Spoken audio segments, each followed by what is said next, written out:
Joypad.com bring you another original.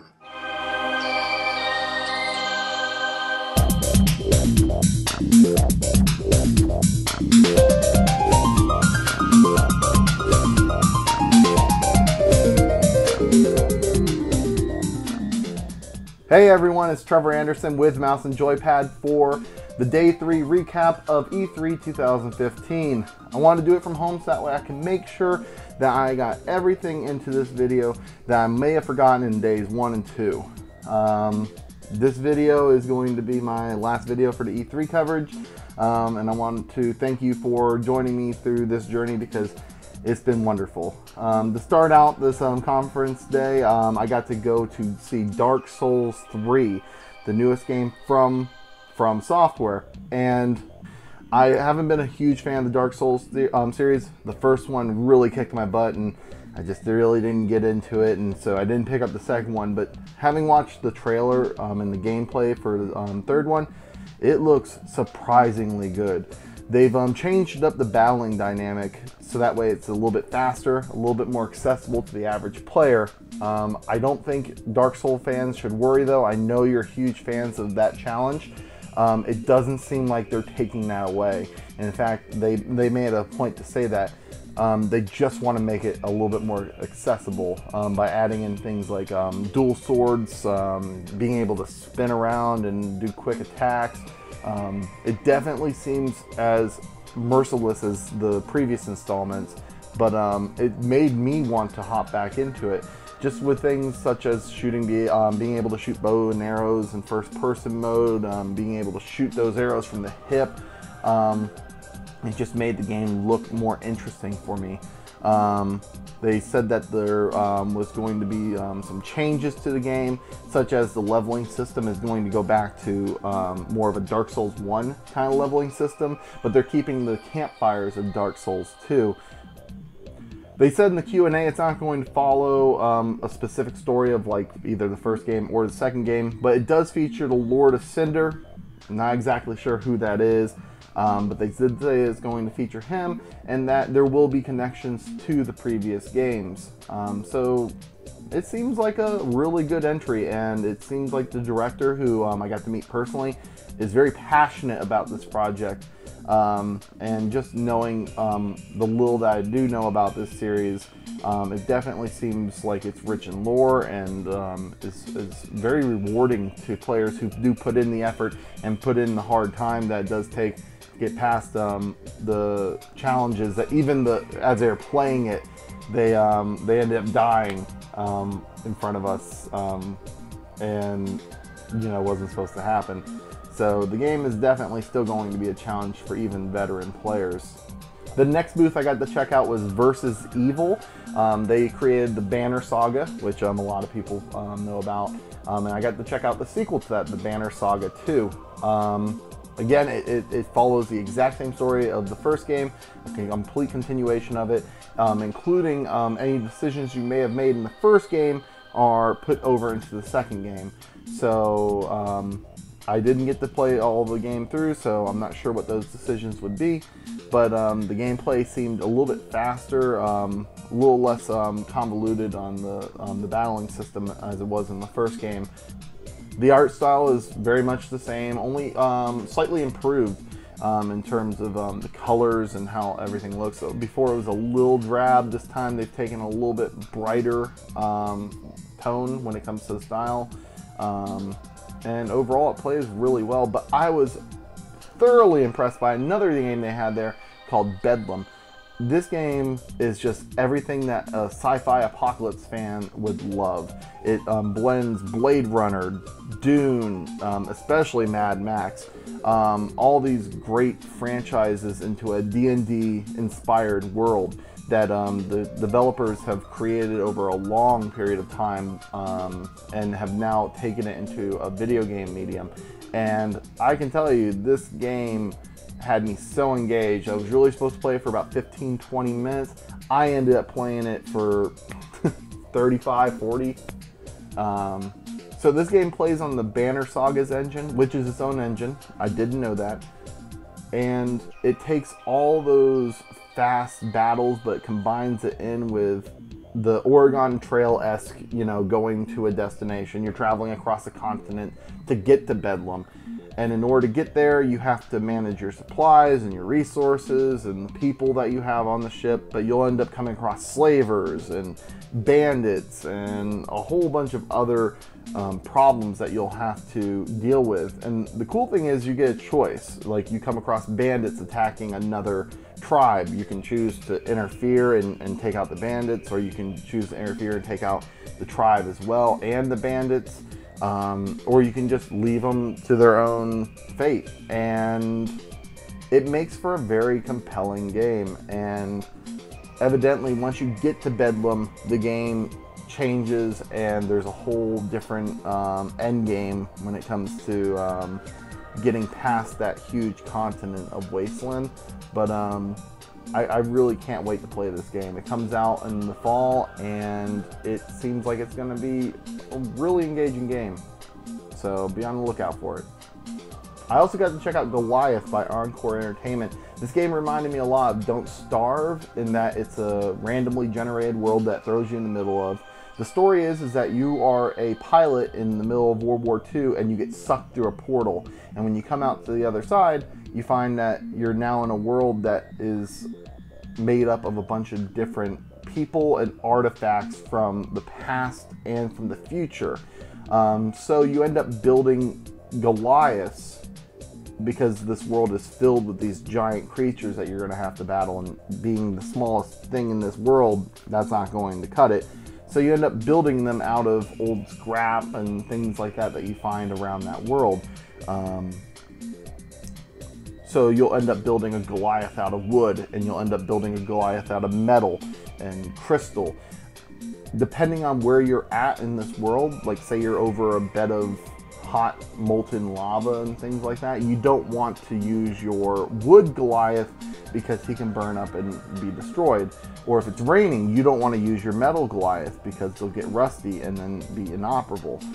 So the whole game is about building creatures that you can take into new environments, so that way you can build alliances with factions or try to take out factions.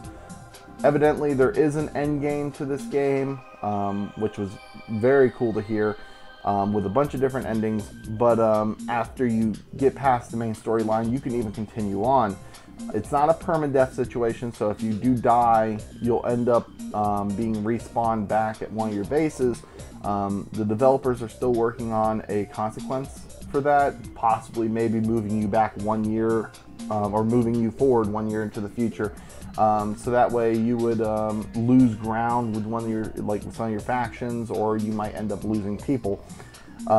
This game seems really cool, and I can't wait to play it. I also got to check out The Flame in the Flood. This is made by the game company The Molasses Flood.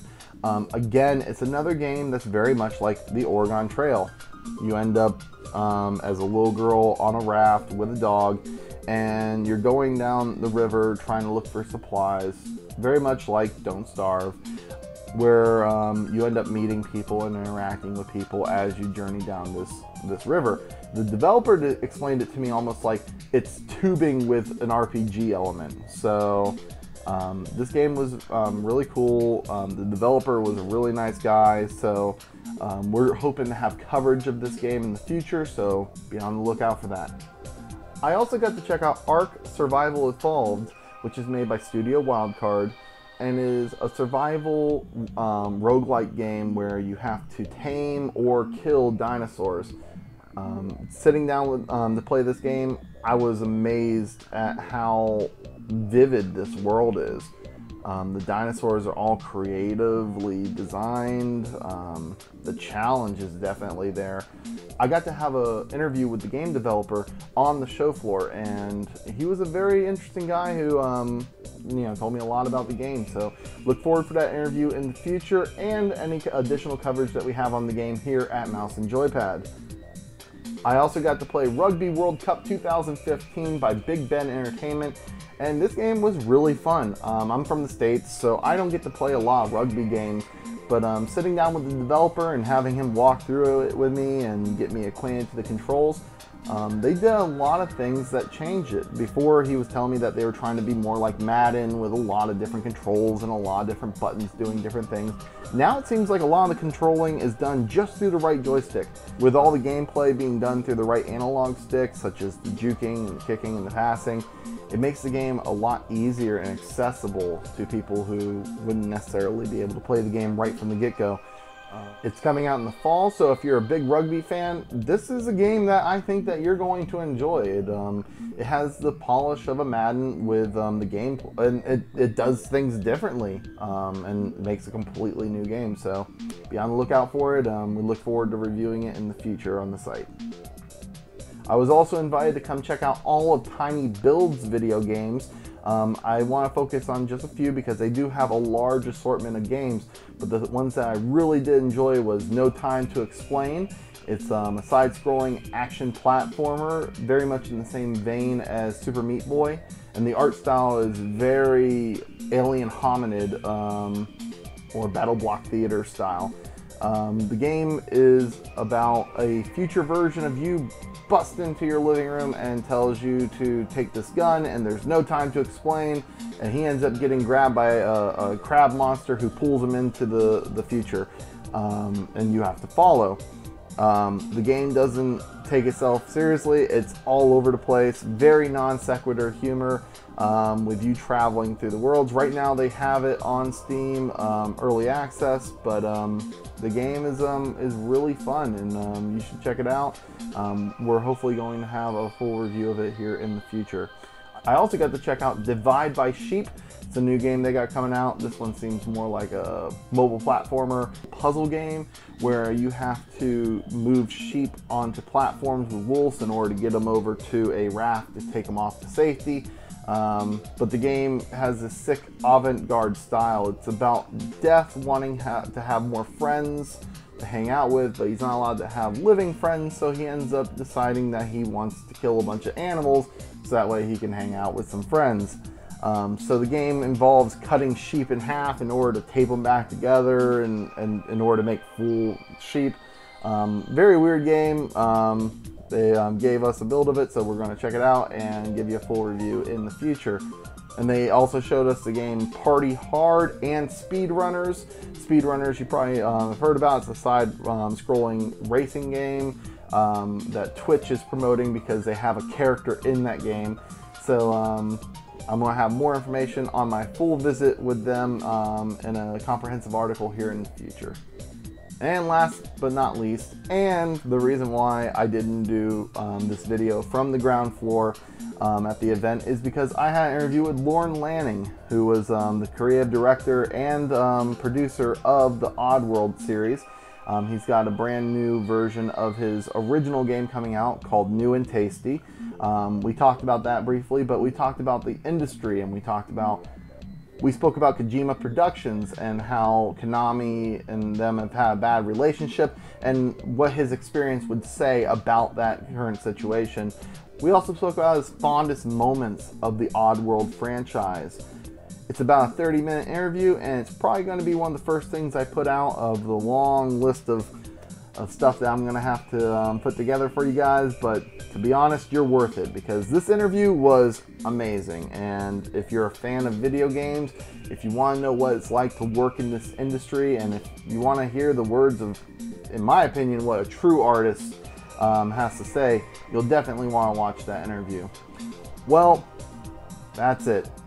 That's all I've got. I got nothing else for you. This is it, the end of E3. It's a sad day. I'm going to be heading back to Florida here soon.